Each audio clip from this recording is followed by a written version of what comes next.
What's going on? Oh, what? Ah! This could be a good look for me.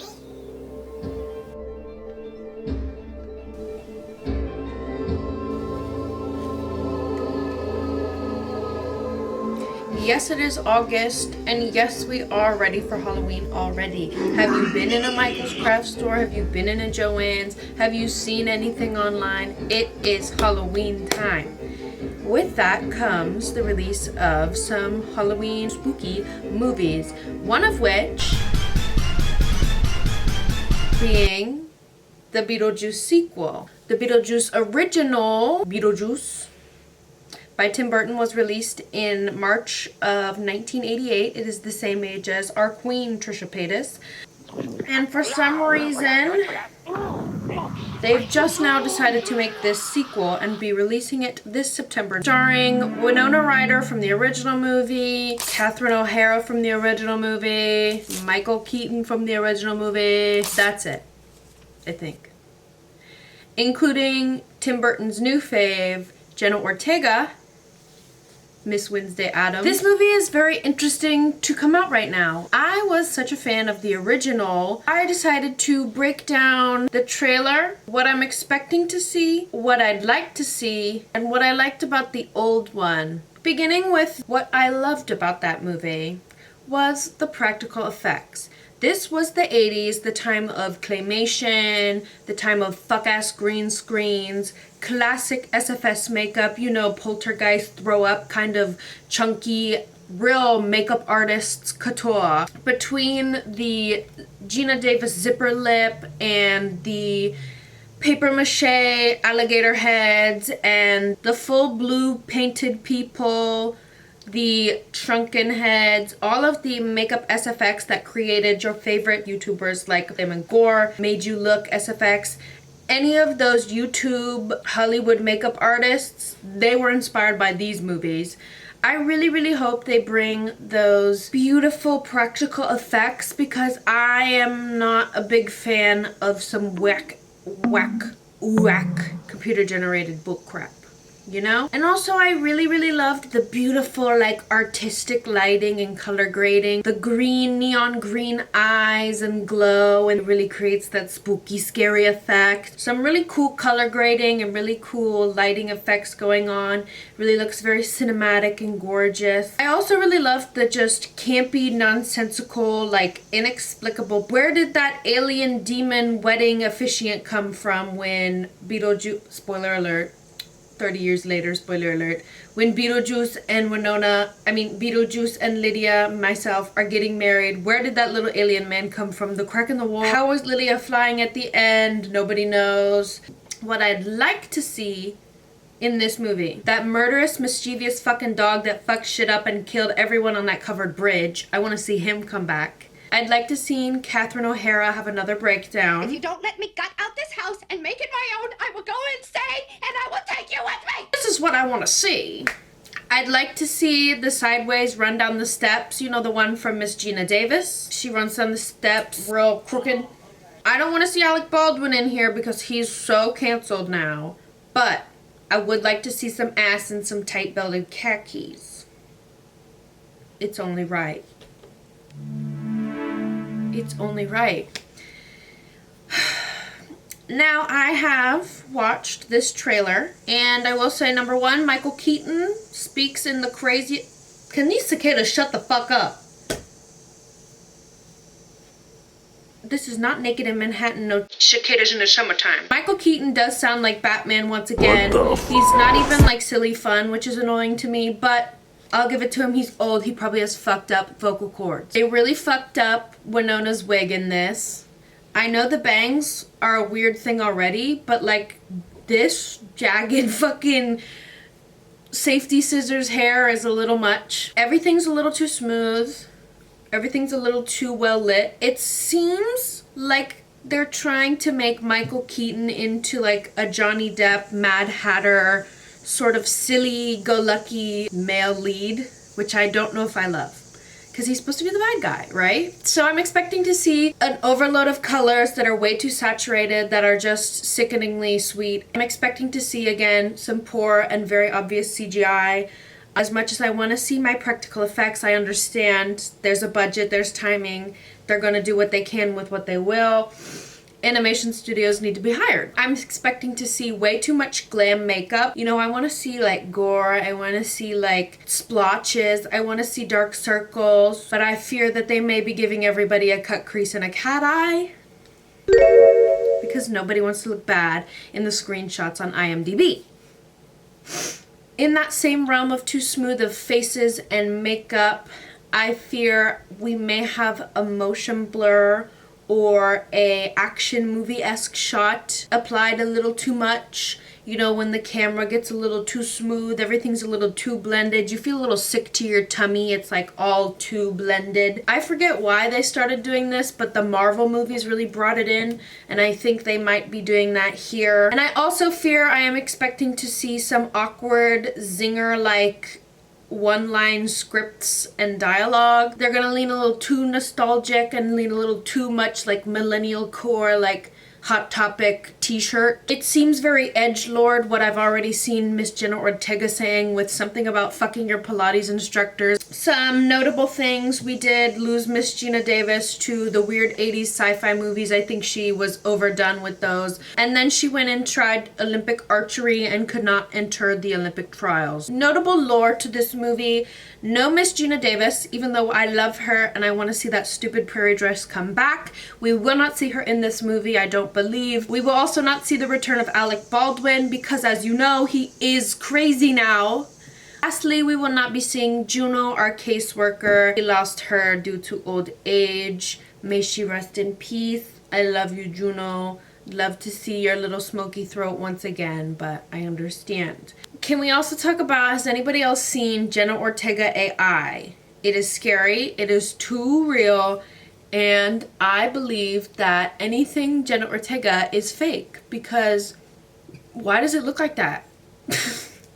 Why does it look like that? Once your movie becomes a musical, I think you need to hang it up flat screen, because we already had the TikToks to the musical. Why are you making TikToks to a new movie after it's already been musical? Also, I know you know the musical because you're so smart, stand up wrong, I'll think about your offer, let you know. There's already been several iterations of Beetlejuice, from the original movie in, like I said, 1988, to the cartoon version, you know, to the musical, you know, the theater kids, to now this, the second Beetlejuice. I don't know if we need it. And you know what? Since you finally agreed and called it Beetlejuice Beetlejuice instead of Beetlejuice 2, we have to expect the third one, because you cannot just go Beetlejuice, Beetlejuice, Beetlejuice, nothing. I also didn't put this in the expecting to see, but I do fear this may become a musical. You know, the trend of unexpected musicals or unbranded musicals, aka Willy Wonka, Chocolate in My Pocket, and Mean Girls. My name is Regina George. I fear that this may be that, and Michael Keaton really wants to get in his bag of pop stardom. He wants to become Ben Platt. He wants to become Lin-Manuel. He wants to be in the next fucking Moana 2. I guess he can sing. He'd probably just... Hi, little jump scare. So it took me a little bit longer than I anticipated to put this video together. I'm actually editing it right now, but it's actually serendipity that I took so long, because in the time I've been clipping up this video, I've uncovered another branch of this Beetlejuice tree to share with you. That being the world of movie merchandise, brand deals, and collaborations. Now, obviously, promotional product is nothing new. Limited edition items isn't revolutionary or brand new, but it is always interesting, the avenues that the marketing minds take to try and sell the idea or the film. I think with the super success of Barbie last year, with its many promotions and pink Barbie branded products, that studios are taking the promotional merch much more seriously than they might have before. There's already a handful of collaborators I've seen for this Beetlejuice sequel so far, and I'm positive that there's going to be more in the weeks coming. From Hot Topic, Dolls Kill, Saks Fifth Avenue, and Forever 21 with all these clothing drops and those god-awful Loungefly backpacks and bags. There's even a MeUndies deal for Beetlejuice branded bras, panties, and briefs. And you can't forget the custom Warner Brothers Funko Pops for those poor souls who collect them. I've seen the beauty industry coming in hot too with these collabs, from Glamnetics press-ons to NYX even doing like a full line and themed shadow palette and glosses. Like, whoa, I sound like a goddamn advert myself. But I can't help but worry about the hype of these products and how most of them will end up trashed and or donated, because not too long from now, the initial buzz will die down, the excitement of the film will die down, you know, once we get into the next holiday and the next film and the next sequel. There's a great like moral debate here of the promo gods. Is this obvious cash grab detrimental and like super bad practice sustainability of fast fashion and like overconsumption, and like, am I sure that I want to be doing this? I'm almost positive the '88 original Beetlejuice version of this movie had some sort of merch, but certainly not to the extent or the length that we have today. Like, for God's sakes, why is there a secret deodorant commercial for this new Beetlejuice? In what world does that need to exist or happen? In the Shakespearean terms, simply, of this point, to merch or not to merch? That is the question. Even the Happy Meal toys were still in their initial climb of popularity when this first movie rolled out. So like, that's just to put it into perspective, like how much we've grown promotional wise in the landscape of marketing and all.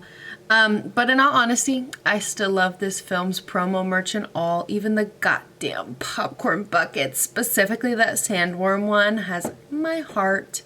And to be less existential, perhaps the food industry promotional deals are a bit more my speed and budget and don't make me feel as terrible to purchase and consume. Those I've been seeing being the Beetlejuice Green Fantas, which looks to be like a Mountain Dew dupe, but not at all, because it's notably worse tasting. But so far I've read that it tastes like apple, but also some people say a scented candle, so I don't know. And then there's also a Denny's value menu that's been dubbed Taking a Bite of the Afterlife, with some like fun burgers and themed desserts and stuff. But all that to say, I know this has kind of been me raging and ragging on this sequel before it's even had a chance, but it's all in good fun and conversation. To be so real, I am actually very excited to watch this in theaters when it comes out, and perhaps this makes me a hypocrite, or maybe just a gossipy bitch, but I'm always interested in predicting and guessing what's gonna happen next. And yeah, that's all I have for this. I just wanted to add. Okay, back to the busted Lydia Dietz cosplay. The original Beetlejuice movie was a beautiful 80s, nonsensical, colorful, fuck-ass movie, film. I'll call it a film like the movie people do. The original film was everything it needed to be, so much so that I do not believe we need a second. I understand the marketing of nostalgia, millennial core, sequels are a thing right now, and lack of original movies. But I just don't know. As much as I'm shitting on this movie, I want it to be good. I probably will see it in theaters, if not be streaming it the day it comes out onto all them services. But Timmy Tim, I believe in you. I hope you can bring us back. From one weird freaky gothic girl to another, I really am praying on this movie's not downfall, but up jump. Hello? I am praying on this movie's success. I know that's a little jarring to hear after I just spent this whole video kind of crapping on it, but I do believe it has a good foundation, a good storyline to go off of, and I believe they have enough of the key cast to make it okay. Hoping to see Danny Elfman come back again because I know him and Catherine O'Hara are BFFs. And I really hope Tim Burton makes the comeback with this movie. So, yeah. That's pretty much all I have to say about this film. Do you guys think you're gonna see it? Are you gonna like it? I hope you guys like this video. If you like this video, give it a like. If you didn't like this video, give it a like. Really love to hear from you. Thank you so much for all the love on my latest videos. It's been really nice hearing what you guys think. I'm gonna go float in the air singing Dale. But I'll see you in the next one. Me said that, oh. They like come and me want go home.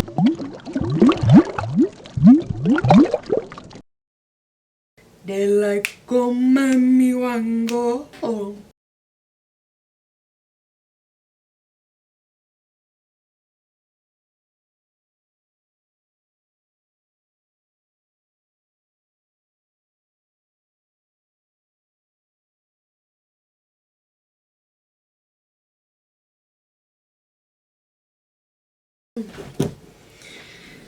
Dun dun dun dun dun dun dun dun.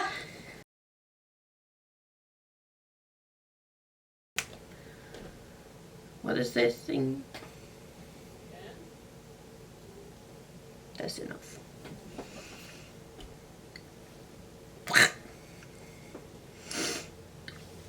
What does the little head, what does he say when he becomes the head?